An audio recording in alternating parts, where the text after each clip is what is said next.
Hello बच्चों, आज हम देखते हैं। आज टेंस के बारे में हम लोग पढ़ेंगे। जो 15 दिनों का जो है मैराथन है, उसमें आपको इंग्लिश पढ़ना और टेंस तो बिल्कुल आपको आसान हो जाएगा। आज से अगर 15 दिन आप हम लोग मतलब हमारे क्लास से जुड़े रहें, हमारे चैनल से जुड़े रहें, तो आपको इंग्लिश पढ़ना बहुत आसान हो जाएगा। टेंस बनाना तो बिल्कुल हलवा हो जाएगा। ठीक है, हलवा समझते हो? हलवा मीन्स क्या होता है? आसान। हलवा सबसे आसान बना, अगर किसी चीज़ को बनाना आसान है तो क्या? हलवा। तो आज सुनो, आज हम लोग टेंस के बारे में पढ़ेंगे। कल कल जो छूटा हुआ था, पहले देखो यहाँ से ध्यान दो। पहले what is a tense? Tense क्या होता है? वो दरवाजा बंद करना बाबू। टेंस क्या होता है? टेंस क्या बताता है? किसी को पता है? टेंस यानी काल। ठीक है, टेंस यानी काल। काल यानी समय। समय, बेवकूफ़, समय। यानी टेंस जो है समय को निर्धारित करता है कि यह काम किस टाइम हुआ है, हो रहा है या होगा। यानी दो तरह के, या तो हुआ हो गया होगा, या तो होने वाला होगा, या तो हो रहा होगा। यानी कोई कार्य है, जैसे पढ़ाई हम लोग इस समय क्या कर रहे हैं? पढ़ रहे हैं। इस समय हम तुमको पढ़ा रहे हैं, या कल पढ़ाएंगे, या कल इसके पहले हमने कल पढ़ा चुके हैं। यही चीज़ है, और कुछ तो होने वाला नहीं है। तो आज हम देखते हैं टेंस। टेंस यानी काल। काल कितने होते हैं? 3। कालों की संख्या कितनी है? 3। यानी 3। कौन कौन से? Past, future. उसके बाद आगे क्या है? उसके टाइप कितने हैं? 4 हैं। पहला, हमें अभी किसी को जोड़ना नहीं है। पहले indefinite, continuous, perfect, perfect continuous. यानी 4 प्रकार के होते हैं। तो टेंस कितने हुए? काल कितने हुए? 3। उसके भेद कितने हुए? 4। यानी सबका एक एक भेद होंगे। जैसे हम लोग 3 लोग खड़े हैं, एक का नाम पास्ट, दूसरे का नाम फ्यूचर, एक प्रेजेंट। इसके पास भी 3 लोग हैं, 4 लोग हैं, इसके पास भी 3-4 लोग हैं, हमारे पास भी 4 लोग हैं। मतलब वर्कआउट कराना है। मतलब पास्ट अलग अपना वर्कआउट कराएगा, और प्रेजेंट अपना वर्कआउट कराएगा, और मैं अपना, मेरे आदमी मेरे वर्कआउट करेंगे। आई बात समझ? जैसे सबका अलग अलग वर्क है। मैं अपने आदमी को 4 लोगों को अलग हिसाब से काम कराऊंगा, वो सामने वाला वो अपने आदमी को 4 जो रखा है, वो जैसे असिस्टेंट, मैं मान लो मैनेजर हूँ तो मेरा असिस्टेंट 4 लोग हैं, तो अलग अलग वर्क कराते हैं। जैसा आज हम लोग देखेंगे वर्तमान यानी प्रेजेंट के बारे में। प्रेजेंट से क्या समझते हो? मतलब अभी की स्थिति। उसके बाद प्रेजेंट इंडिफिनिट टेंस। ठीक है, अब इसको देखो क्या लिखा है। प्रेजेंट इंडिफिनिट टेंस का मतलब क्या होता है? यह एक ऐसे एक्शन को दर्शाता है जो फैक्ट की बात करें। कैसे एक्शन को दर्शाता है? फैक्ट बात करते हैं, यानी ऐसे एक्शन जो समान तौर पर बार बार होता हो। जैसे वह खेलता है, वह रहता है, वह बोलता है, वह गाता है। अगर कोई चीज़ बार बार करेगा तभी तो। मान लो एक बार करने से थोड़ी ना खेलने आ जाता है, हम लोग बार बार करते हैं। ठीक है, तो इसको हम एक नज़रिए में देख सकते हैं कि इस टेंस का मतलब ही होता है कि प्रेजेंट में, प्रेजेंट की बात हो। इसका क्या पहचान कैसे की जा सकती है? पहचान कैसे करोगे? यहाँ पहचान लिख दें। पहचान, इसका पहचान क्या है? कि जिस वाक्य के अंत में या क्रिया के अंत में, ठीक है,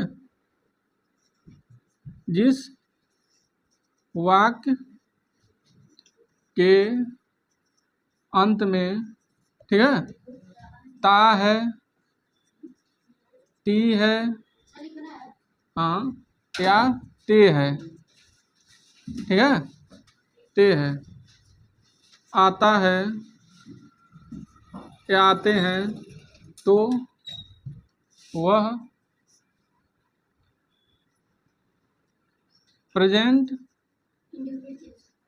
प्रेजेंट इंडिफिनिट टेंस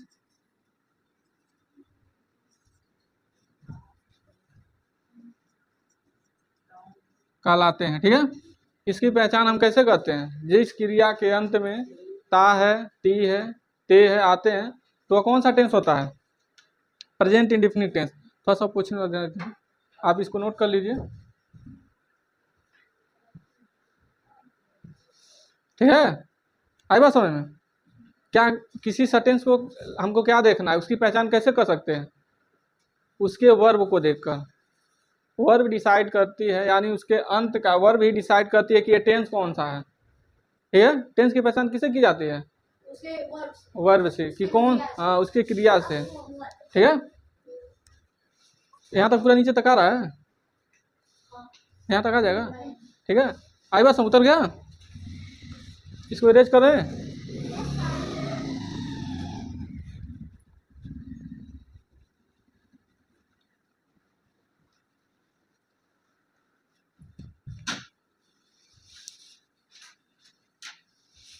आई बात समझ में? जिस क्रिया के अंत में ता है, ती है, ते आए, तो क्या है? Indefinite tense. जैसे, ठीक है, जैसे मैं खेलता हूँ, मैं खेलता हूँ। ठीक है, दूसरा, तुम खेलते, तुम खेलते हो। ठीक है, ठीक है, उसके बाद यहाँ एक आ जाएगा, यहाँ दिखाई दे रहा है, हाँ, वह खेलती। ठीक है, ये देखो ता ती ते आ गया कि नहीं लास्ट में? हम पहचान कैसे कर, देखो यहाँ ता है, यहाँ ते हो, यहाँ ती है। ठीक है, ता ती आ गया कि नहीं? इसको लास्ट में हमें देखना है कि सेंटेंस में क्या रहा है, तो उसकी तब ये कौन सा टेंस हो गया? ये क्या हो गया? Present indefinite tense, PIT। कौन सा टेंस हो गया? PIT, present indefinite tense. तो इसको बनाने का तरीका देखो, स्ट्रक्चर लिखा है। यह कौन सा प्रेजेंट का इंडेफिनिट हो गया? ठीक है, ध्यान दो, अगर ये प्रेजेंट का इंडेफिनिट है, उसके साथ ये क्या है? ये भी एक क्वेश्चन बनता है, क्या है? प्रेजेंट के इंडेफिनिट के साथ ये कौन, क्या है? प्रेजेंट के इंडेफिनिट के साथ ये कौन सा टेंस है? टेंस का कौन सा प्रकार है? अफर्मेटिव है। कौन सा है? प्रेजेंट का इंडेफिनिट का अफर्मेटिव है। तो इसमें अफर्मेटिव का स्ट्रक्चर तो दिया है, पहले हमको सब्जेक्ट लिखना है। सब्जेक्ट क्या है? आई मीन्स मैं। खेलता का क्या होता है? प्ले। यस या यस नहीं लगता। ठीक है, यहाँ ऊपर आ रहा है कि नहीं? अब हम बता रहे हैं कहाँ लगेगा यस यस यस यस या यस, कहाँ नहीं लगेगा। ध्यान देना, जब कभी सब्जेक्ट में, ठीक है, सब्जेक्ट के रूप में क्या नहीं आ रहा है? ओके, यहाँ आ जाएगा। जब कभी सब्जेक्ट के रूप में क्या आ जाए?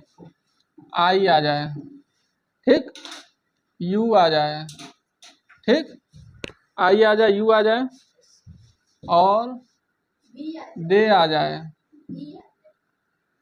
दे आ जाए, ईट आ जाए।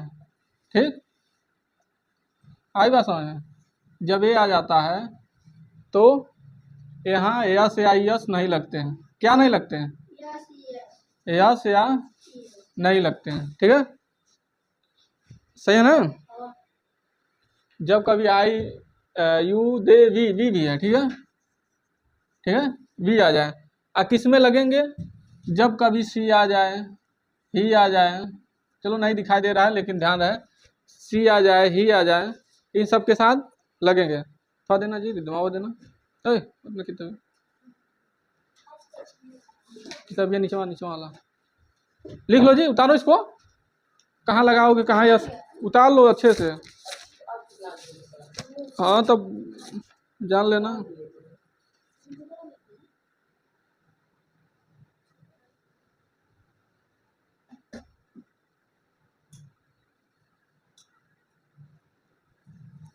हो गया? समझ में आया? कहाँ लगेगा? आई, यू, दे, इट के साथ लगेगा। क्या लगेगा?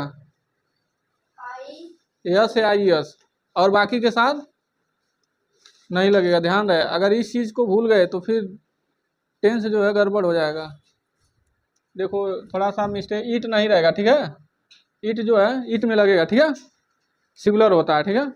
अब जो है प्लूरल में एस या एस लगेगा, ये सिंगुलर में लगेगा, प्लूरल में नहीं लगेगा, ठीक है।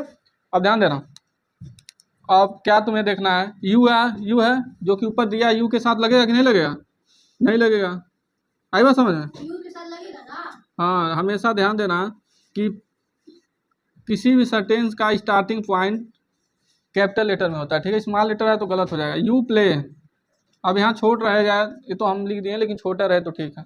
फिर ही के साथ यस या यस लगेगा, वह खेलती है तो क्या होगा, ही प्लेस, सी प्लेस रहेगा वहाँ। अच्छा वह खेलती है, इसको यस लगा दो, श्रीमती को यस लगाकर। अब बात समझ में आया। अब टेंस में ता ये ती ये ते देखना होता है, प्रेजेंट इंडेफिनिट टेंस हो गया। दूसरा, इसके बाद स्ट्रक्चर से आप समझ सकते हो, ठीक है। अभी तो हमने क्या पहचान कराया, ताती का, ठीक है, ताती का पहचान हो गया है, ठीक है। अब हम देखते हैं इसके अफर्मेटिव स्ट्रक्चर, इसके टाइप को देखते हैं। क्या देखेंगे, टाइप का। टाइप का मतलब क्या है, अब इन सारे चीज़ों को देखते हैं। तो पहले कोई एक सेंटेंस बोलो जो इससे मिलता जुलता हो, कोई अपने से मन के बना कर बताओ, बोलो। क्या हो सकती है,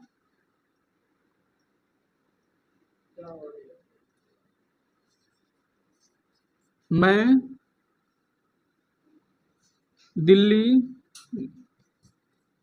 दिल्ली में रहता हूँ, ठीक, रहता, ठीक है। एक सेंटेंस, ये कौन सा प्रेजेंट इंडेफिनिट का कौन सा टाइप है, ये हाँ अफर्मेटिव। हाँ, ये ध्यान रखना। दूसरा, मैं दिल्ली में नहीं रहता हूँ, ठीक है। तीसरा आ जाएगा, दिखाई दे रहा उसमें, तीसरा, मैं दिल्ली में नहीं रहता हूँ, दिल्ली में रहता हूँ, आ जाएगा यहाँ, देखो दिखाई दे रहा है, थोड़ा सा आउट बोले लें।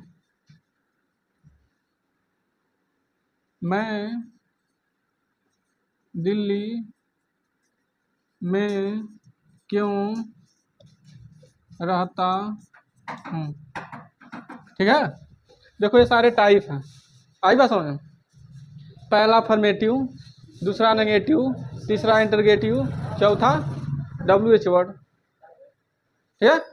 ये देखो पहला का ये लगेगा, अफर्मेटिव का ये स्ट्रक्चर लगेगा, और फिर नेगेटिव का ये स्ट्रक्चर लगेगा, और फिर तो इसमें कौन, आ जाओ, चलो आ जाओ, अंकुश आओ इधर। देखिए बीच बीच में अगर पूछने से होता है कि इनका जो है कहाँ तक ब्रेन सोच रहा है, इसके बारे में जांच भी करना जरूरी है। जैसा कि वॉइस आया ना है, जैसे इसमें टेंस की पहचान कराने के बाद इसको, मैं दिल्ली में रहता हूँ, इसका सेंटेंस क्या होगा, आई live in Delhi. I live in Delhi. दूसरा का, I do not live in Delhi. तीसरा का, आए दिखाई दे रहा है इसमें कैमरे में, आ जाओ इधर आओ। देखिए राइस एकेडमी का छात्र है, राइस एकेडमी पढ़ता है, थोड़ा ध्यान रहे, आप लोग की नज़र है। क्या होगा, क्या मैं दिल्ली में रहता हूँ, क्या होगा इसका, डरना नहीं, अभी पहली क्लास। डज आई, हाँ, do I live in Delhi. Does I live in Delhi. Does I live in Delhi. आप कमेंट करके बताइएगा कि इनका आंसर सही है गलत। दूसरा, इसके बाद दिल्ली में मैं क्यों रहता हूँ, why I live in Delhi, why do I live in Delhi. ठीक, अब बैठ जाइए। आपका जो है लगता है ध्यान सही था, और इसीलिए आपको समझ में आ चुका है। ध्यान रहे, पहले का क्या है, पहले वाला अफर्मेटिव है, इसमें हमको कुछ करना ही नहीं है। आई का, मैं का आई होता है, लिख दिए, ठीक। उसके बाद हमको क्या लिखना है कि हमें वर्ब लाना है, तो क्या हो जाएगा, आई लिव यस नहीं लगेगा, क्योंकि आई के साथ यस नहीं लगेगा। आई लिव इन, कहीं जोड़ने का काम, इन क्या करता है, जोड़ता है। इसको जोड़ने का काम कौन करता है, प्रीपोजिशन। कौन काम करता है, तो इन क्या है, प्रीपोजिशन। तो देखो इन जो है ये जोड़ता है, तो हमने क्या किया, आई लिव इन दिल्ली, क्या हो जाएगा, आई लिव इन दिल्ली। ठीक है, हो गया। इन हमेशा जोड़ने का काम करता है, प्रीपोजिशन होता है, ध्यान रहे। जो मैं है वो सब्जेक्ट है, दिल्ली का ऑब्जेक्ट है। ठीक, इन क्या है, प्रीपोजिशन है, और रहता जो है वह क्या है, क्रिया है। ठीक है, ध्यान रहे।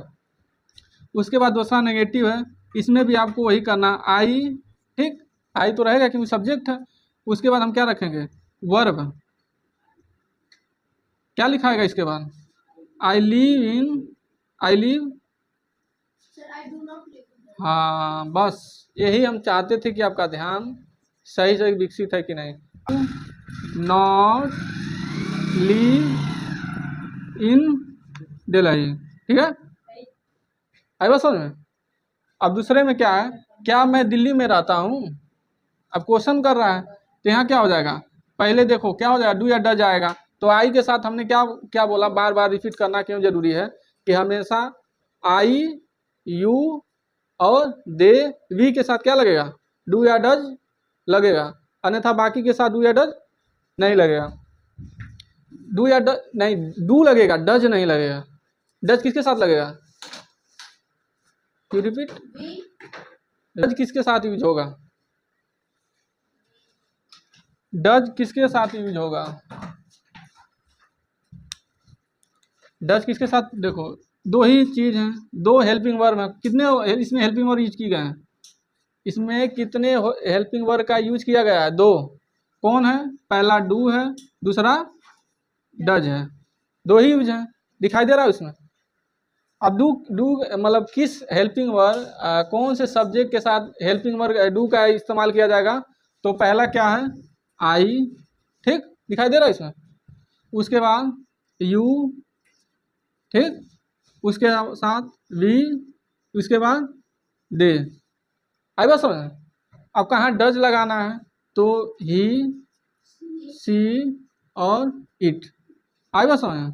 इतना अगर आपने अच्छे से इसको समझ लिया तो इंडिफिनिट में हेल्पिंग वर्ब का यूज आप जीवन में नहीं भूलेंगे। ठीक है, अब हमको क्या देखना है, पहले सब्जेक्ट की पहचान करें, सब्जेक्ट में है क्या, नेम भी आता है, ध्यान देना, इसमें नेम भी आता है, नेमिंग वर्ड, जैसे राधा जो भी हो, नेमिंग वर्ड में डज लगेगा। अब मैं दिल्ली में रहता हूँ, ये तो हो गया। अब उसके बाद क्या, मैं दिल्ली में रहता हूँ, तो यहाँ क्या होगा, do I live in Delhi, शाबाश। ठीक है, इसके बाद क्या, मैं दिल्ली में क्यों रहता हूँ, ये भी एक सवाल है। तो क्या होगा, Y do I live in Delhi. ठीक, आई बस समझ। इसमें सारे कितने भी सेंटेंस हो, ठीक है, कोई भी सेंटेंस हो, कितना भी बड़ा हो, हमें दो चीज़ों को विशेष ध्यान देना होगा।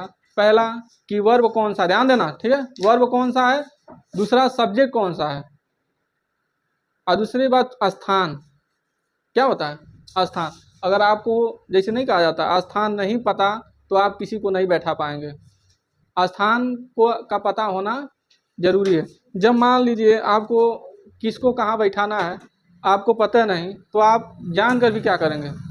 अब इस हिसाब से देखा जाए तो अगर मैं दिल्ली में रहता हूँ, जैसे मैंने हिंदी में बोल दिया, तो मैं चाहता बोल देता आई दिल्ली इन लिव, ऐसे तो ऐसे ही बोला जाता, जैसे हम लोग यूज करते हैं कि आई दिल्ली इन लिव।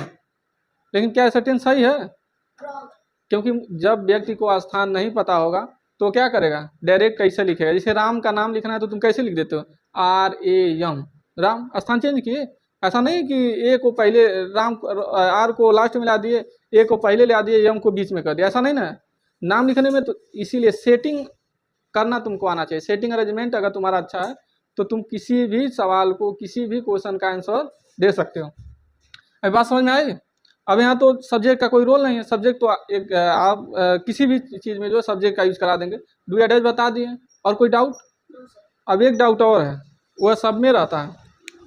अब ये डाउट का मतलब क्या है कि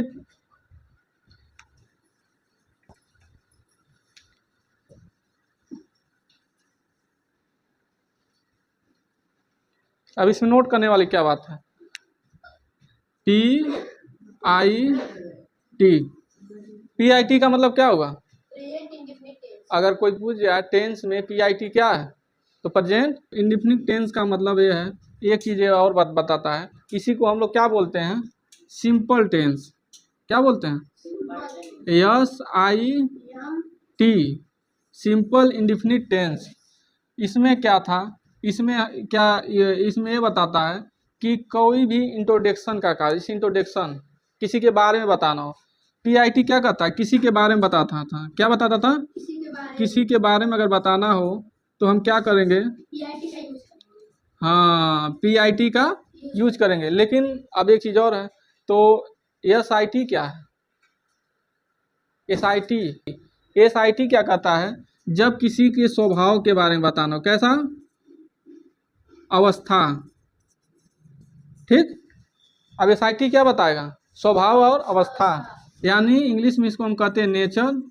ठीक। और इसको कहते हैं स्टेट। अब इससे इससे क्या मतलब हुआ, नहीं समझ में? स्वभाव मतलब क्या है, मैं मास्टर हूँ, मैं शिक्षक हूँ, तो मेरा स्वभाव कैसा है, मैं एक अध्यापक हूँ, मैं पढ़ाने का, मेरा स्वभाव कैसा है, पढ़ाने का। और दूसरा अवस्था, मैं टेबल पर बैठा हूँ, किसी चीज़ का जो है जगह या उसका स्टेट यानी ऊंचाई दूरी को मानते हैं। ठीक है। अवस्था क्या? अब देखो इसमें क्या है, जब यह SIT में आता है तो इसमें हेल्पिंग वर्ब चेंज हो जाता है। इसमें हेल्पिंग वर्ब क्या था, इसमें हमने हेल्पिंग वर्ब में क्या रखा, डू या डज, और साथ में यस लगाया और यस। ठीक। लेकिन इसमें चेंज है, इसमें क्या लग जाएगा, इसमें पहले हम लगा लेंगे, पहले लगाएंगे क्या, यम, उसके बाद इज लगाएंगे, उसके बाद क्या लगाएंगे, आर। चेंज हुआ कि नहीं? इसीलिए जब हमें कभी अपने, जैसे अपने बारे में बताना हो, अपने स्वभाव के बारे में, जैसे मैं डॉक्टर हूँ, मैं, जैसे मैं डॉक्टर हूँ, तुम मरीज हो, I am doctor, I you are patient, are you नहीं, मैं I am honest, you are थिप,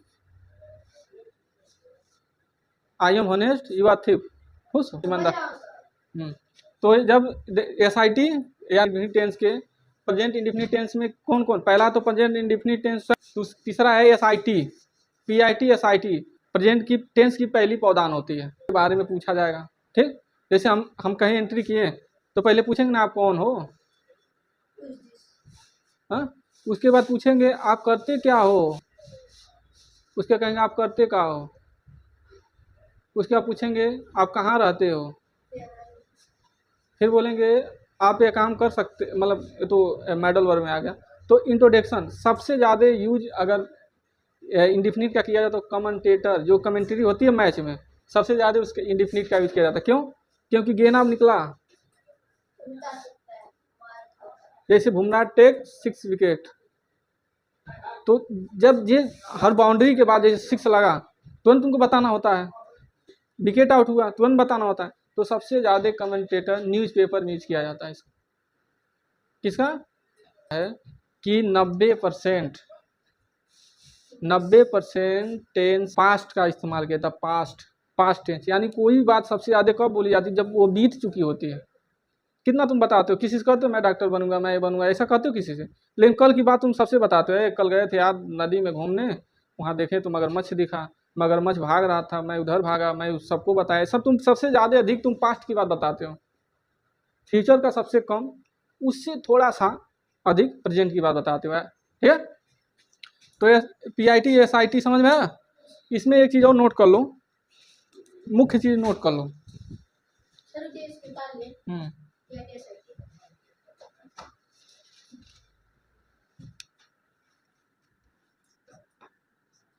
आ रहा है इसमें,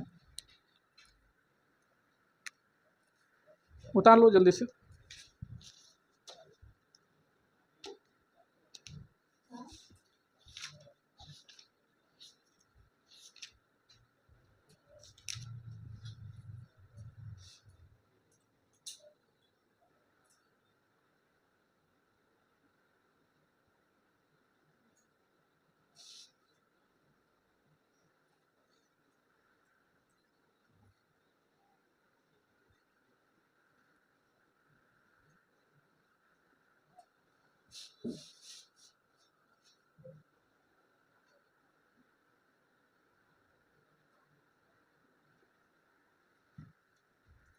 हो गया।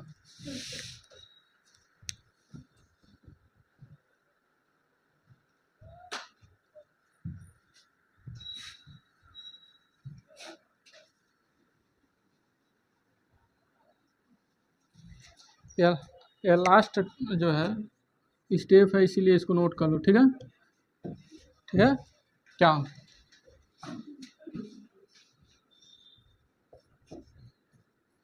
ठीक है,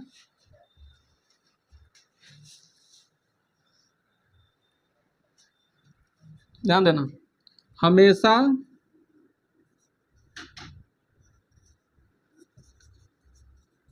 हमेशा वर्ब यानी क्रिया के अंत में ता ता है, ठीक, ती है या ते है या ते हो। ठीक है, आए बस हमें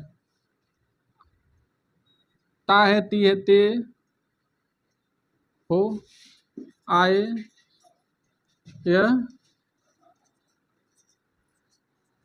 यह जरूरी नहीं है। ठीक है, आए बस हमें कि हमेशा वर्ग क्रिया के अंत में ता है, ती है, ते है, आए जरूरी नहीं है।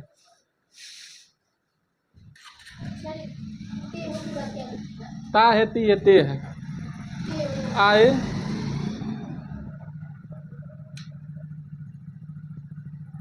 जल्दी रहे, नहीं वीडियो लंबा हो जाएगा ना।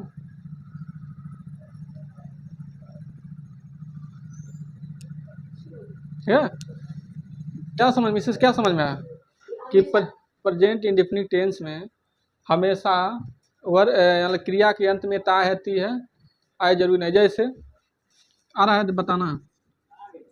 जैसे मुझे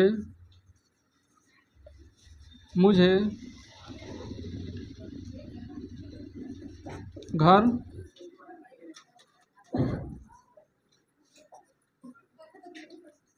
पसंद है। जैसे मुझे घर पसंद है, ये कौन सा टेंस है? हाँ, तो इसका अगर हम इसको जब बनाएंगे, ठीक है, इसको अनुवाद करेंगे या इसको ट्रांसलेशन करेंगे तो क्या होगा? पहले होगा आई लाइक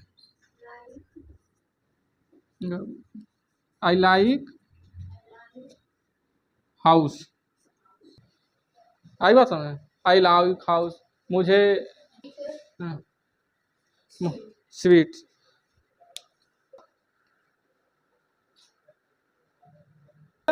इंडेफिनिट में बस इतना ही रहा, और बाकी कोई भी डाउट हो तो आप कमेंट करके पूछ सकते हैं। मैराथन में जुड़ने के लिए आप और